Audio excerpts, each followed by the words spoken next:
Hey, how's it going, guys? It's Zuko, and today we are doing another anime figure unboxing haul. And you might be thinking, we just did one of these 2 weeks ago, and that's true. But I just got some new stuff in the mail, and I figure why not stay on top of things like a good YouTuber should. So that's what we're doing. Today we're going to be unboxing 5 anime figures, including 2 that I got for one hell of a deal.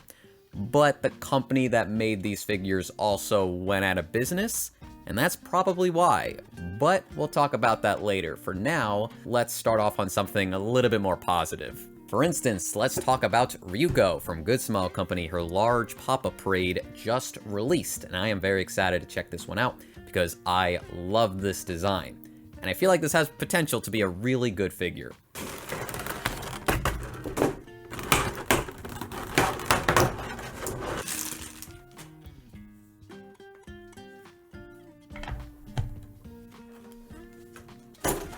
Alright, so let me be a little bit more specific here. This is the Ryuuko Matoi souvenir jacket version, and it retailed for roughly 8,800 yen. She's part of the pop-up parade line, but is a large variant, so she's a little bit bigger than the standard pop-up parade size. There is very little shading to be found in this figure when you look at the souvenir jacket, her skirt, her hair, her shoes, senketsu. There's nothing to speak of. It's all very flat.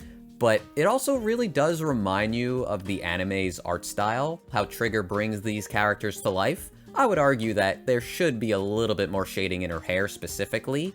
Does feel a little bit too dull for my liking. But was that ever really the point of this figure, to have like really beautiful shading and details? I don't think so. I think they just wanted to make a very faithful Ryuuko figure. And to that, I think they nailed it. It looks exactly like her. I love her eye decals. Just her face in general, this expression is absolutely perfect. She looks so cool. Literally like a badass. Reminds me of the earlier episodes of the show. Just has that smirk on her face. Her eyes are super sharp. The blue is so vibrant. And I was a little worried that they were going to mess up like the mouth sculpting, but they didn't. It looks exactly like the prototype. Plus her pose is so complimentary to her expression, like they nailed her personality. This stance is killer. It's exactly what you would want from a simple figure. It's simple, but so effective. And while the paint job isn't complex, it's certainly very clean. Like there might be a smudge here or there, a scuff or two, but for the most part, I think they did a solid job. And I'll give them some credit. I like some of the extra finishes they did add to this figure. Like her glove is completely glossy in the pocket, and then her buckles on her overalls are silver, so there's a little bit of metallic paint. I think the one part of the figure that does bug me a little bit are her shoes. They do feel like they're screaming to just have like a little bit of extra detail put into them. But, you know, I guess it's fine. Again, it does fit the anime's art style, which I feel like this figure really is trying to call back to.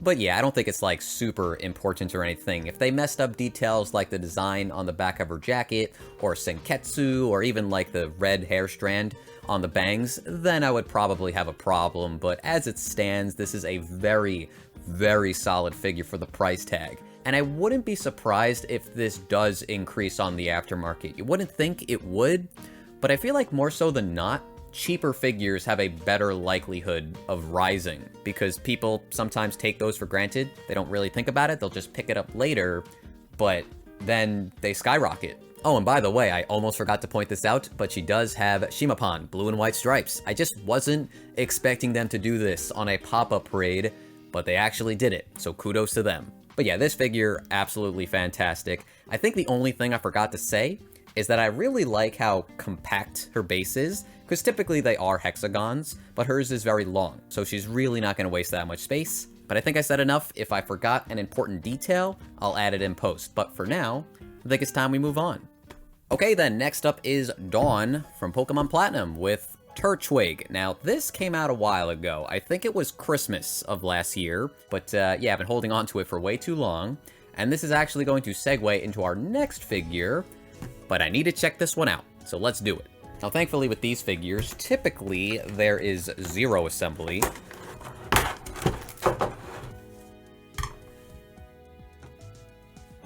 So like May from Pokemon, Dawn also got 2 figures from Kotobukiya. The original was based off of Diamond and Pearl, and this one is based off of Pokemon Platinum. And while that does feel a little unnecessary, I can totally understand why they did this, considering Dawn is extremely popular And if you ask me, Pokemon Platinum is like top 3 in the series, alongside like Black 2, and my nostalgia is gonna force me to pick Silver. So like every other figure in the Pokemon Trainer series, Dawn is screwed into the base. You can't take her off. Don't try it, you'll probably damage the figure.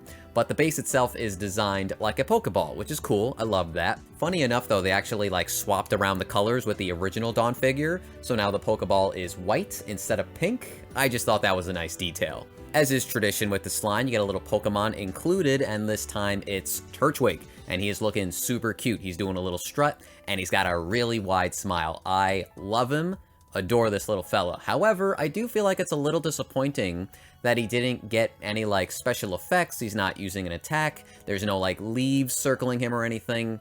It's just Turtwig as is. And that's cool, that's fine, but it could have been even better. But anyway, there's just this, like, happy vibe that's permeating throughout this entire figure. Not only Turtwig, but Dawn as well. She looks so cheery in this new pose, and also a little bit more adventurous as she's clutching onto her duffel bag. I really like it. The colors are very vibrant on this figure, and that's mostly thanks to the coat. It's as, like, primary red as you can get. But she's also got these big, chunky pink buttons on them that are topped in gloss. And both of those kind of contrast with the white scarf, the duffel bag, and her iconic beanie. It's very simplistic in design, like you're only going to find a few creases throughout the coat, and I think that's fine. Even though there's a bit of stiffness here, it does lend itself to the cartoony nature of Pokemon, I suppose. Just looks like the art style that the series has, and I think that's a good thing. And the same could be said for her boots, which are very large and a little goofy looking, maybe to a fault. I just don't feel like the design is as good as Dawn's older boots, but these are made for snowy terrain and whatnot, so it fits, right? This is how it should look. I just feel like as a sculpt, as a detailed figure, they're not as impressive to look at. But hey, as far as the paint job goes, I think Kotobukiya did an excellent job. Like, this might not have the most diverse range of colors, the shading is applied very subtly when it's needed, and the finishes aren't really that varied either. Most of the figure is a matte paint, yet everything is so clean, and as it should be. Like, the quality control is perfect, so the figure relying on these very vibrant and bright yet simple colors really isn't an issue, like, at all. It fits the Pokemon brand, and I think it's very pleasant for that reason. Maybe if they started making, like, watercolor figures, like, based on the original art, that would be sick, but this does remind me of the newer stuff, and the newer stuff's great. There is an undeniable charm in this Dawn figure if you like Pokemon, or if you like winter outfits, but if you already own the first Dawn figure, or you only want to buy one, I would probably recommend the first release before this one. Though don't get me wrong, this is still great. And I really love the color palette too. In fact, this has my preferred color palette between the two figures. So it's weird that I lean towards the first one. But that just feels more iconic. That just feels like the Dawn I know and I'm familiar with. But maybe that's because I grew up with Diamond and Pearl first. So, I don't know. But yeah, that's gonna do it for Dawn. But we're not done talking about Pokemon yet. Alright, I'm gonna need to move these over here so I can get this into frame. Here we have Iono from Scarlet and Violet, made by Kotobukiya once again. So originally I wasn't gonna buy this, but as soon as she released, she like dramatically dropped in price on Japanese marketplaces, such as Mercari JP, which is where I got her from. But the shipping was so expensive. This was like 10,000 yen to ship, so I did decide to buy some other stuff. I don't have most of it near me, but I do have these. These aren't mine, but I might as well show them off. We have Saint Tail, Volume 1 and 2 of the OST. That's kind of cool. This is the second time I've talked about Saint Tail on this channel. One day I'll actually watch it, but not yet. The other thing here that I bought for myself were these soundtrack CDs for the Dead Dead Demon movies. Now, I don't know when they play, because I haven't seen the movies yet, but I wanted to pick these up because I like the art on them, and I heard these like sleeve versions were limited, so I wasn't about to miss out. The artwork does connect on the front and the back, so I'll take some photos of that. But we're here to focus on Iono, so let's get to it. Man, Bellybolt is so unbelievably heavy. And actually, he's the one on the base, so I guess he's the star of the show.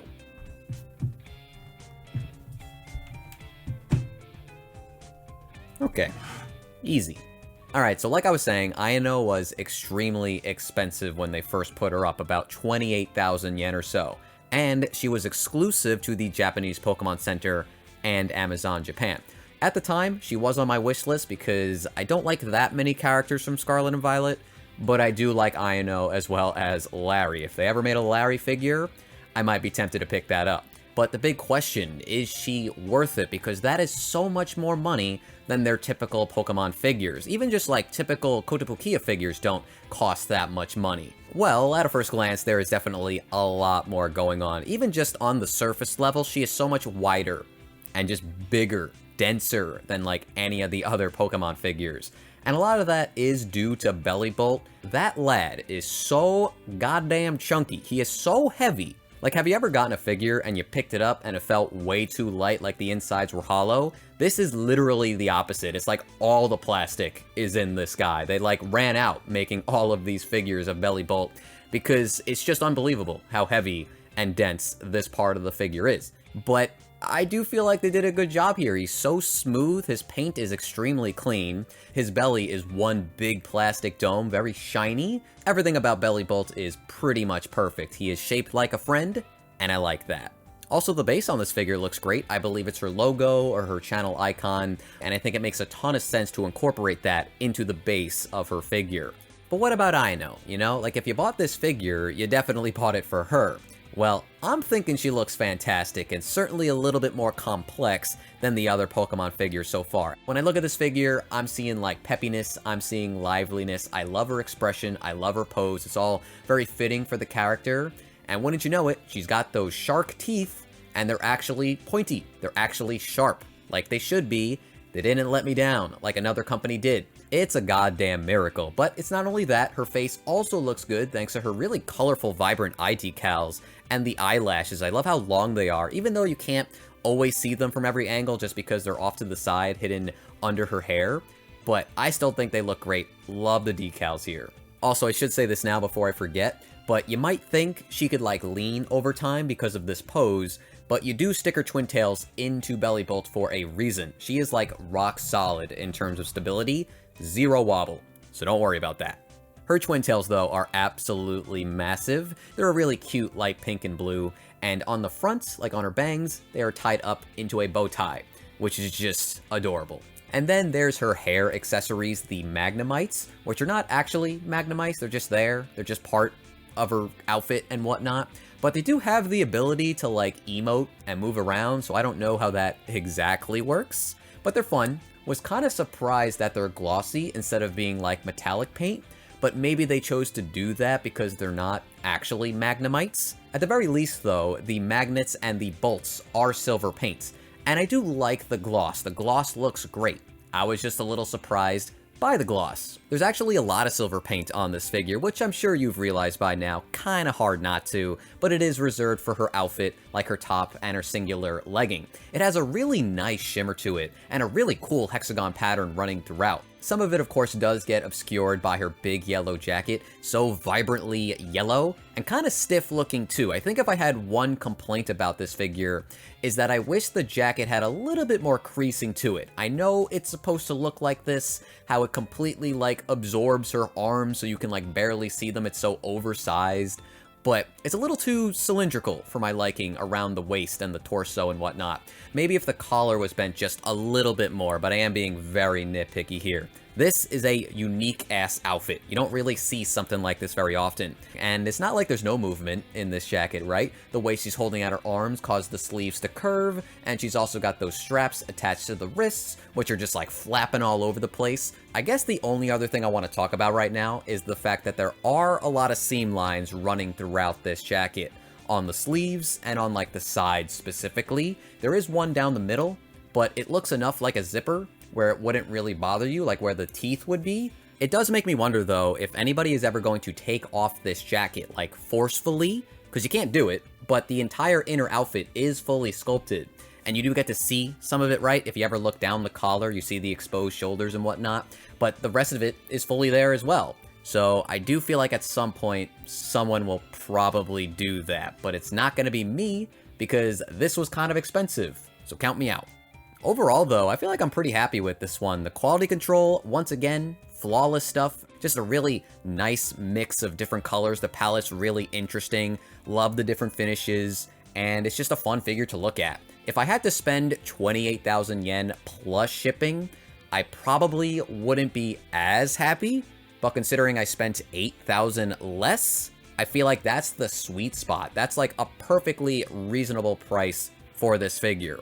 So if you can find her for cheap and you like the character, easy recommendation from me. Okay, but now we talk about the main points of this video, so I can't tell which one's which. This is Anzu and Karari from Lycorn. Now, these came out a while ago. They retailed for like 27 and 28,000 yen, which is absolutely ridiculous. But I paid 90 and 100 shipped. And we'll get to that in a second, but I feel like I'm going to blab a lot in this section, so let me open them first.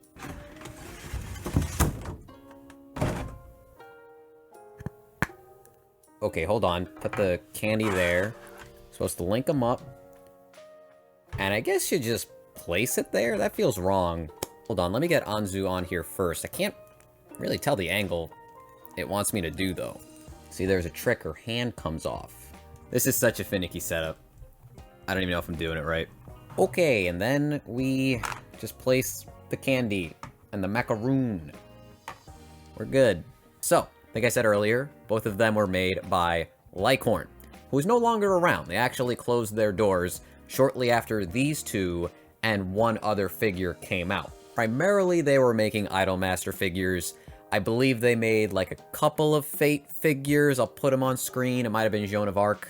But usually they were making Idolmaster, which isn't really the hottest seller these days, especially when they're so expensive, like these two were, about 27 and 28,000 yen on AmiAmi, and their like slow releases and their low sales just resulted in them having to close doors.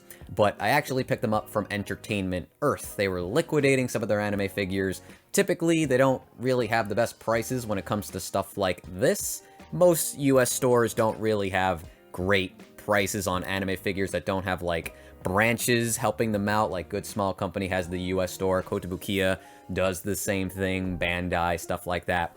But not for Lycorn, of course not for Lycorn. Same thing for like Alter. Alter just deals like in Japan and that's kind of it. So that's kind of why a lot of the prices when you go to US stores are all over the place. And I have to imagine that's such a struggle for some of these stores because they want to stock the products that people like, but they can't get the inventory at an affordable price, or at least at a price that's competitive to elsewhere.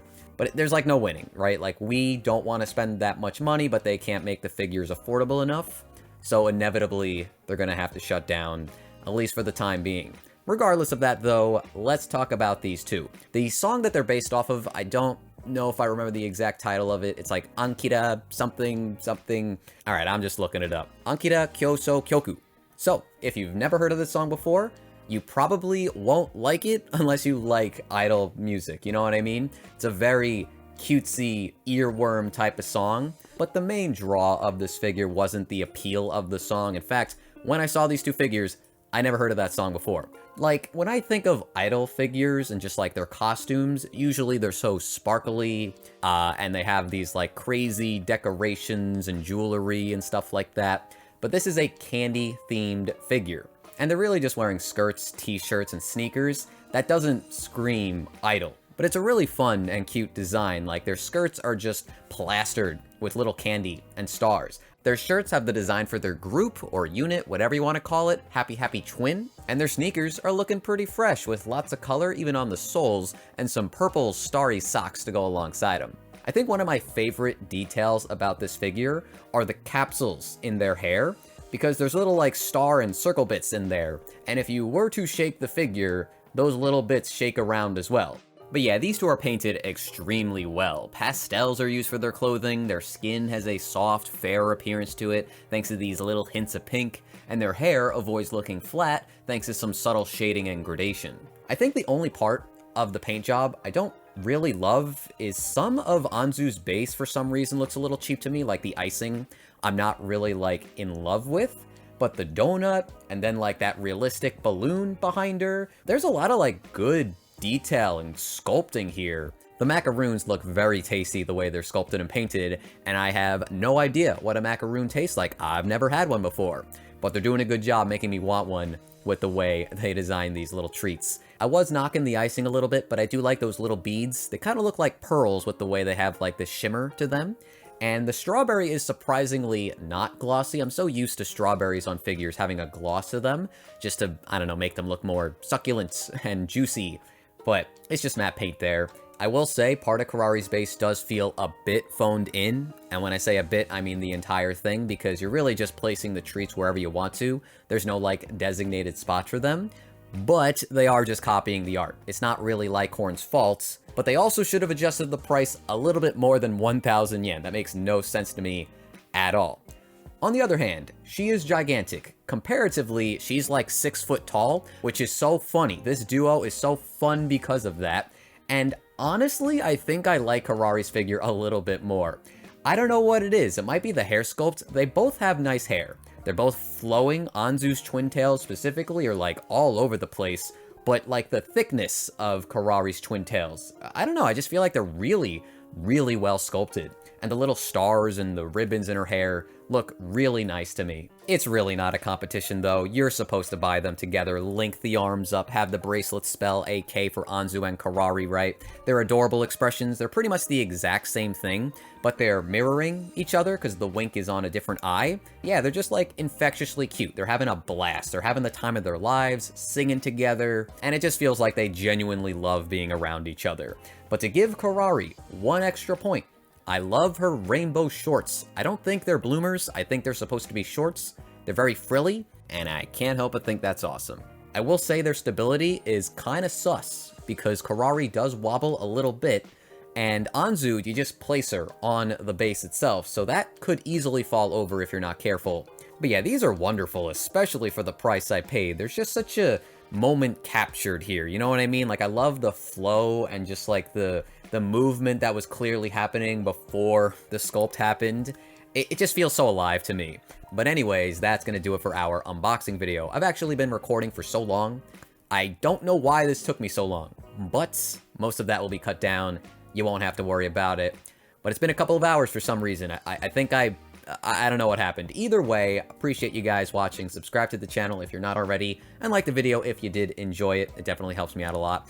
I'll be back soon with another one. I have no idea what that next video will be, though. So, take care, and until then, I'll see you around.